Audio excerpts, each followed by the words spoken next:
Nathanosaurus Rex back again to talk a little bit more D&D and a sort of nonsense. So we've talked about how to get into the hobby as a DM for basically free, and where to spend maybe a little bit of money if you've got it to hand. Well, I've got a couple of quick, very cheap DM tools that you can use basically to help you run your game. So these are things that you can pick up for next to nothing and will help you out no end. Now, we mentioned needing a notepad or some scrap paper to both have your session notes on and also to jot down bits of information as you go so that you can recall who's done what, who picked up that cursed item, what the name of that random NPC that you've had to improv halfway through the session because the characters have decided that they've fallen in love with them for some reason.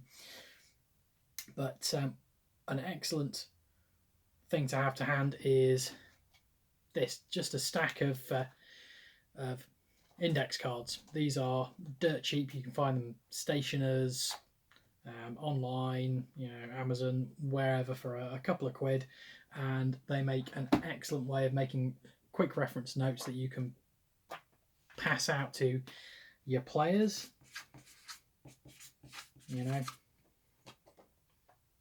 That you can use for writing secrets on to hand them over, so you don't have to run around the table whispering to people. You can always just drop them a quick text, but if you don't like, to do that, you don't want to be fiddling with your phone, or you're using it to, as I do, to run the Skype call for my two players who can't be here in person at the moment due to the obvious, then that's a good option. You can use them for a whole host of other things as well. When you're first getting started with a new game and you're struggling to stay in character and remember everybody's names, then you can use these as a cheap way of doing that. Just fold down the middle, right? The name of your character, of each character on it, like so, and boom, now everyone can remember that your mate is playing Bob the Paladin. So you've got that. You can use them to record monster stats. Just jot that down on there, and you've got your goblin chief. Write out the stats on one of these before the game, and then you're not having to flip back and forth through the manual to try and find the relevant stats if you suddenly need to know what the Constitution modifier is for some reason. Somebody's cast an unexpected spell or what have you, or you suddenly need to know how good they are at persuading the local townsfolk not to cook them alive after they've been captured.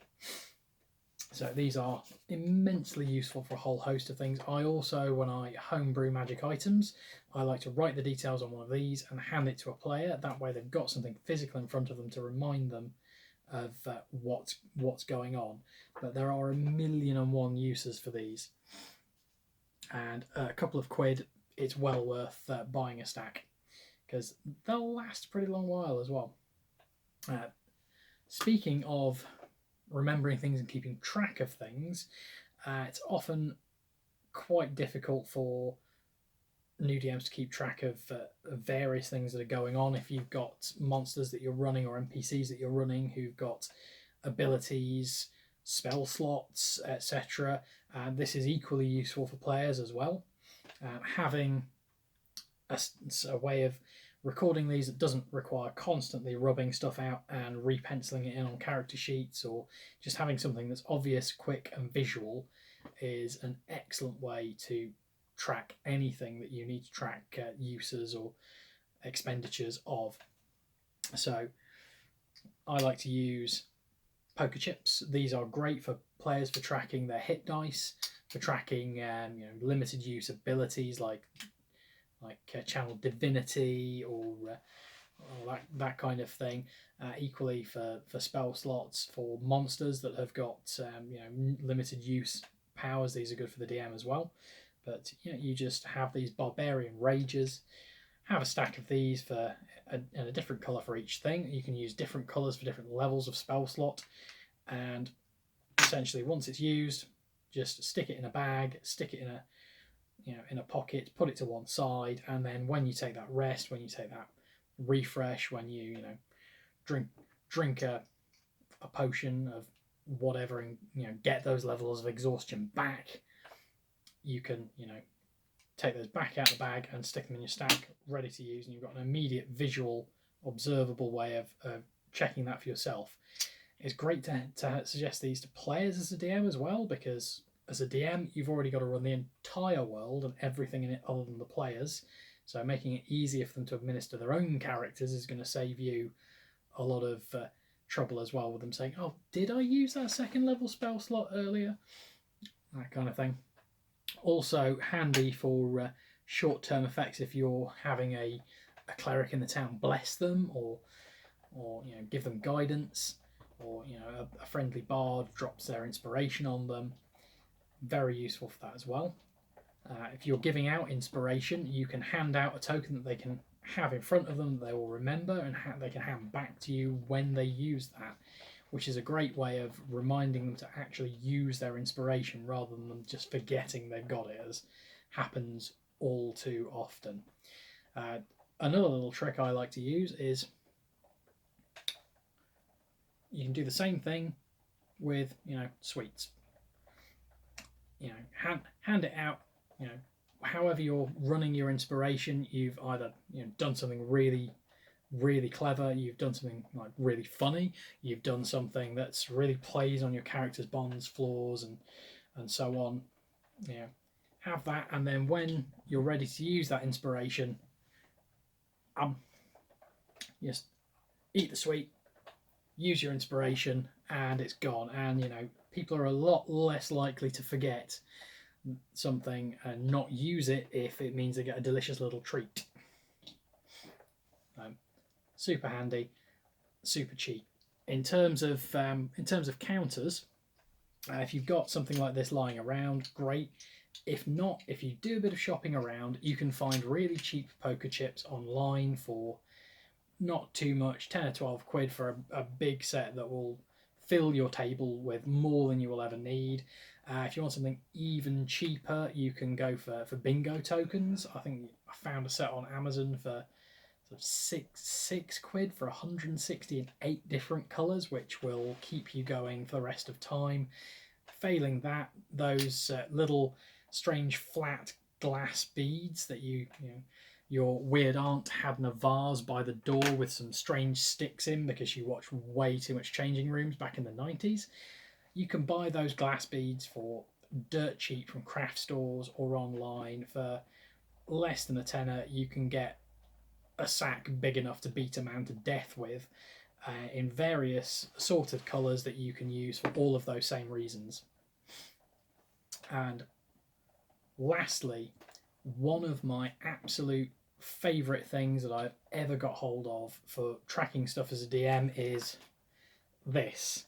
This is just a little micro whiteboard. As you can see, it's also magnetic, and this cost me, I think, £3 from a stationery shop or a supermarket. I can't quite remember, but search them online, look in craft stores, supermarkets, you can find them all over the place. And this is absolutely excellent for tracking all kinds of things. When you take your initiative rolls from your players, you can just write your characters down, and stick their initiative on there, and keep track of who's going in what order. You can put your monsters on there as well. I like to also just do a little grid, and then I can mark up the damage that they take as they go, record who's taken however many points, and as soon as somebody's dead, just wang a line through, cross it off, and you can keep track of your combat on here without filling up notepad after notepad after notepad with repeated encounters. And the best bit is, when you are done at the end, you can just wipe that clean, and job is a good one. You can get dry erase, wet erase markers for next to nothing. This was £3. This pack of pens in multiple colours was, I think, £3.50 or £4, so it's not a big outlay. Again, stationers, supermarkets, online, the ubiquity of Amazon, you know, that you can get hold of that for next to nothing, and it saves you filling up notepads, which will cost you way more in the long run. You can also jot quick notes on there while you wait for wait to get hold of a notepad if you're fiddling with other notes. And also, because this is magnetic, I have done a little hack at the top of there. I have listed my characters that in my campaigns names along with their passive perception, and I've done that in order of highest to lowest. So if they're going through an area and somebody is hiding, I can immediately, I can make a stealth roll for that creature and consult this. If my players don't specifically say, I'm going to check and make sure no one's watching us or that nobody's hiding in this area, well, I can see from their passive perception, if they're not doing that, whether they're likely to spot them anyway, or whether they're likely to stumble across any telltale clues. And the handy thing about having this written down somewhere is that basically I don't need to ask them for their passive perception or proactively ask them to make a perception check, which, even if they fail, it can kind of give the game away that something might be going on. And it's, as much as my players are not metagamers by any stretch of the imagination, it's very hard not to kind of change the way you're thinking about a certain scenario. If your DM said, "Can you make me a perception check?" and everybody rolls threes, and then the DM's like, don't worry about it. They're going to be on edge. It's unavoidable. But this little hack, which again would probably be better on one of these, I should probably take my own damn advice, can just give you a nice little quick easy reference. You can put character ACs on something like this. You can put you can put characters fears, wants, phobias, anything that might be relevant that you might need to see in a quick flash. Whack it on one of these, slap it at the top of one of these with a magnet, and boom, you've got some excellent quick reference that has cost you a couple of pounds. So that's a few quick, cheap DM hacks to get you going and give you some ways of having a good setup, good reference, without having to spend a ton of cash. I'll be back again with some more advice at a later date. Thank you, people.